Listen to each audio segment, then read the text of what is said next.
Hello! Hi అండి. అందరూ ఎలా ఉన్నారు? నేనైతే చాలా బాగున్నాను. ఈరోజు ఈ వీడియోలో హెచ్-1బీ సెకండ్ లాటరీ ఉంటదా? లేదా? అని చెప్పేసి చాలామంది మనల్ని కామెంట్ సెక్షన్‌లో అడుగుతూ ఉంటారు వీడియోస్ కింద. ఈరోజు దాని గురించి క్లారిటీగా అండ్ ఒకవేళ హెచ్-1బీ పిక్ అవ్వకపోతే వేరే ఆప్షన్స్ ఏముంటాయి అని చెప్పేసి అండ్ హెచ్-1బీకి ఫ్యూచర్‌లో న్యూగా ఈ సిస్టమ్ మారబోతుందని చెప్పేసి అంటే ఇప్పటివరకు లాటరీ బేస్డ్ ఉంది కదా! అలా కాకుండా వేరే సిస్టమ్ రాబోతుంది అని చెప్పేసి వీటన్నిటి గురించి అయితే క్లారిటీగా నాకు తెలిసిన వేలో అయితే ఈ వీడియోలో మీతో షేర్ చేద్దాం అనుకుంటున్నాను. సో, ఇంకెవరైనా మొదటిసారి మన ఛానెల్‌ని చూస్తున్నట్లయితే తప్పకుండా సబ్స్క్రైబ్ చేసుకోండి. వీడియోకైతే లైక్ చేయండి. ఎవరికైనా యూజ్ అవుతదనుకుంటే షేర్ చేయండి. సరే ఇంక మనం టాపిక్‌లోకైతే ఎళ్దాము. సో, హెచ్-1బీ వీసా అనేది మీ అందరికీ తెలిసిందే. మనము ఇండియా నుంచి ఆర్ వేరే ఏ ఇతర కంట్రీల నుంచి అయినా కూడా వచ్చేసి యూఎస్‌లో వర్క్ చేసేటటువంటి వీసా హెచ్-1బీ. ఇందులో చాలా రకాల వీసాలుంటాయి. 1996 ఆ టైం లోపలైతే దీన్ని ఎస్టాబ్లిష్ చేశారు. ఒక 65,000 మంది సంవత్సరానికి ఒక 65,000 మంది వేరే దేశాలలో ఉన్న వాళ్ళు కూడా వచ్చేసి యూఎస్‌లో వర్క్ చేస్తూ ఉండడం. సో, ఇంకా ఆ తర్వాత యూఎస్‌కి మాస్టర్స్ స్టూడెంట్స్ కొంచెం ఎక్కువగా పెరగడం, వాళ్ళ యొక్క ఫ్లో పెరగడం. సో, ఓన్లీ 65,000 కాకుండా మాస్టర్స్ స్టూడెంట్స్‌కి కూడా ఇంకోటి 20,000 కలిపేసి మొత్తం 85,000 వీసాల హెచ్-1బీ అని చెప్పేసి ఎవ్రీ ఇయర్ 85,000 ఇచ్చేలాగైతే 2004లో అప్పటి నుంచి అయితే స్టార్ట్ చేశారు. అప్పటి నుంచి ఇప్పటికి అది అలానే కంటిన్యూ అవుతుంది. అదొచ్చేసి లాటరీ బేస్డ్.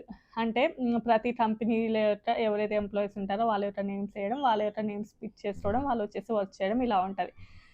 సో, ఇంకా ఈ ఇయరు ప్రతి సంవత్సరం లాగానే ఈ ఇయర్ గూడా హెచ్-1బీ లాటరీ అనేది అయిపోయింది. అండ్ ప్రతిసారి గూడా 2 టైమ్స్ ఉండేదన్నట్టు ఈ లాటరీ సిస్టమ్.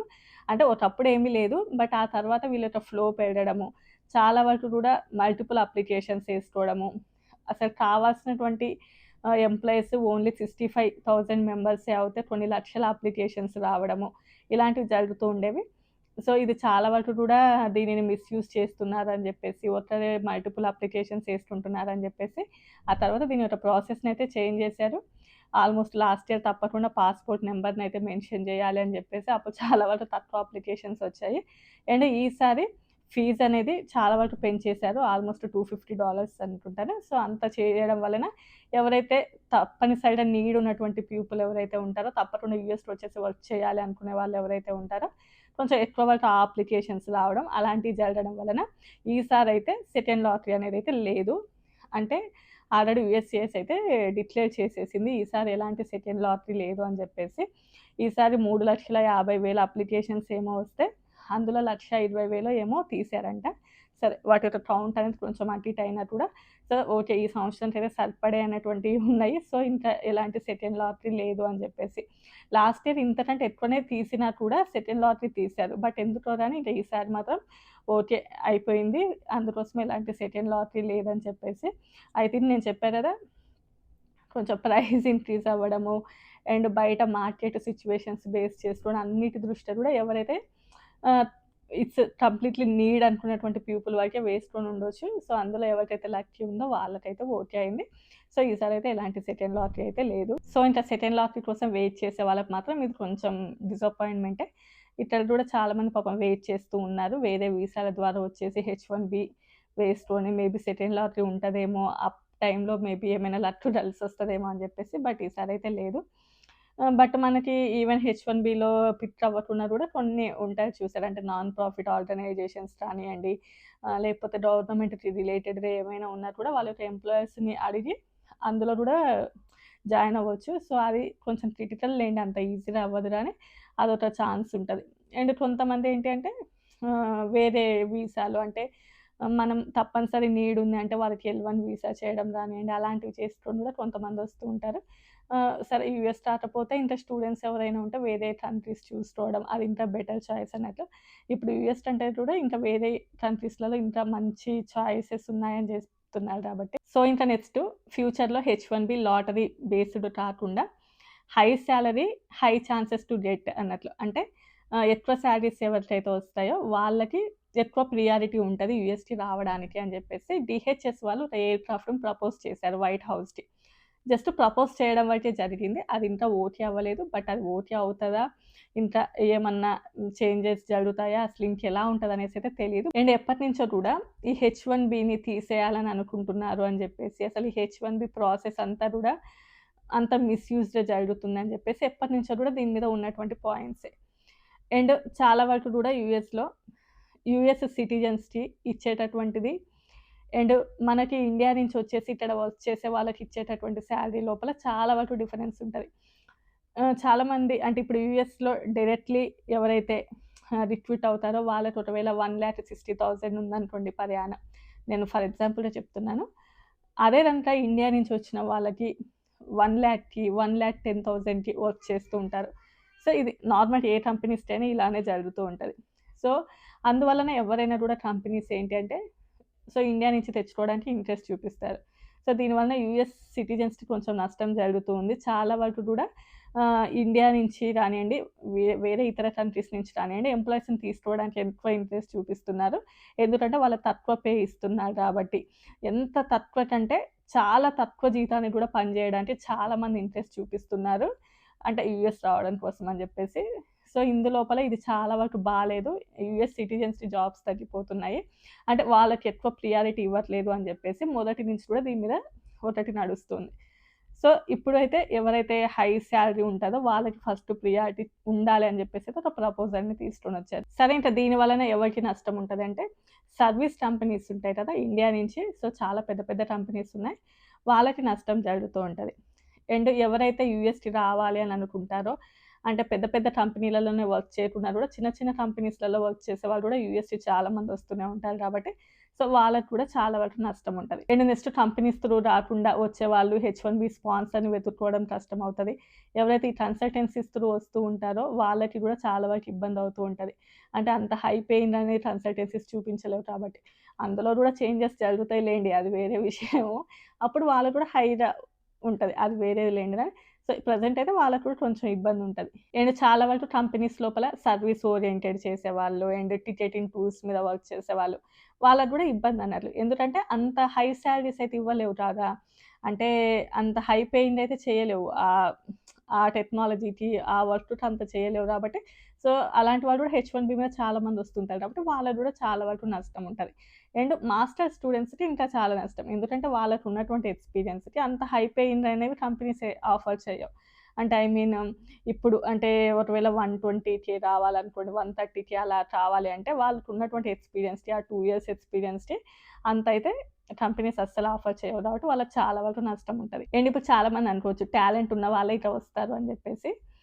టాలెంట్ వేరు, సాలరీస్ వేరు.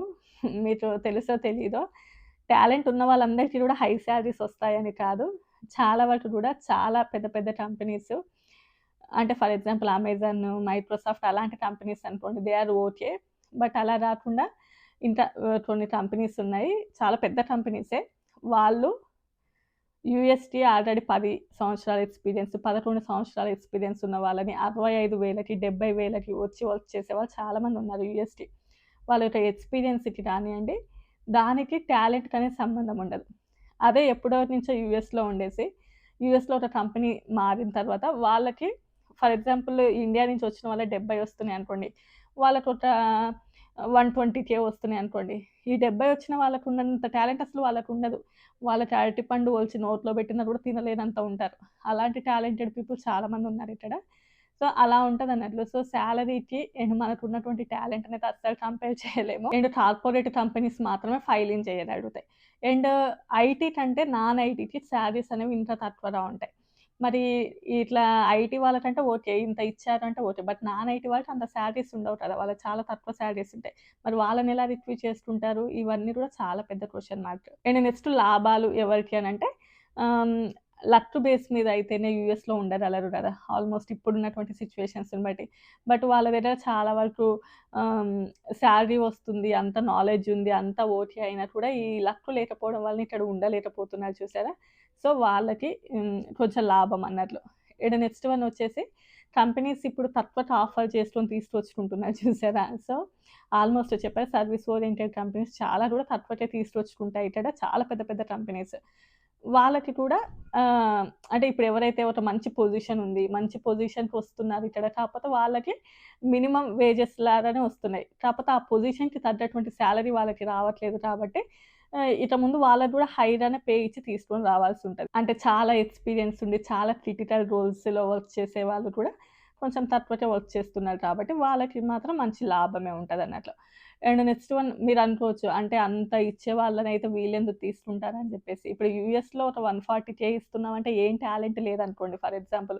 వాళ్ళకివ్వడానికి ఎందుకు ఇంట్రెస్ట్ చూపిస్తారు? అదే ఇండియా నుంచి గూడా అదే 140 ఇవ్వాలి అంటే వాళ్ళ దగ్గర ఎక్కువ టాలెంట్ ఉందంటే ఫస్ట్ వాళ్ళని తీసుకుంటాయి కంపెనీస్ కదా! అండ్ నెక్స్ట్ యూఎస్‌లో మాస్టర్స్ స్టూడెంట్స్ ఉన్నారనుకోండి. వాళ్ళు చిన్న చిన్న దాంట్లో ఇందులోనో ఒక దాంట్లో వర్క్ చేస్తాము. ఏదో ఒక పొజిషన్ అంటే ఏదో ఒకటి నేర్చుకుంటాం అంటే కుదరదు. అంటే ఇక ముందు నుంచి పెద్ద పెద్ద టెక్నాలజీస్ నేర్చుకోవాల్సి ఉంటది. వాళ్ళంత హైపేగా అంత డెవలప్ అవ్వాల్సిందుంటది. సో, అదనేది చాలా వరకు కష్టమైనటువంటి పని. అంత ఈజీ అయినటువంటి పని కాదు కాబట్టి, వాళ్ళకి మాత్రం కొంచెం నష్టంగానే ఉంటది. సో, ఇంకా ఇక్కడ నాకున్నటువంటి చాలా డౌట్స్ ఉన్నాయి. ఒకవేళ సాలరీ బేస్డే కావాలి అనంటే, యూఎస్‌లో ఐటీనే కాదు నాన్ ఐటీ కూడా ఉంటది. హెచ్-1బీ అంటే ఓన్లీ ఐటీనే కాదు నాన్ ఐటీ ఉంటది. వాళ్ళకి ఇంత సాలరీస్ ఉండవు. మరి వాటిని ఎట్లా కాలిక్యులేట్ చేస్తారు? అండ్ మాస్టర్స్ స్టూడెంట్స్ ఆల్రెడీ యూఎస్‌కి చాలా వరకు కంట్రిబ్యూట్ చేశారు వాళ్ళ యొక్క అమౌంట్‌ని. సో, మరి వాళ్ళకి ఇంత సాలరీస్ అంటే ఎక్స్‌పెక్ట్ చేయలేం. సో, మరి వాళ్ళని ఎలా తీసుకుంటారు? అంటే అంత ఉన్న వాళ్ళే హెచ్-1బీకి అర్హులు అనంటే వాళ్ళకి చాలా వరకు కష్టం గదా!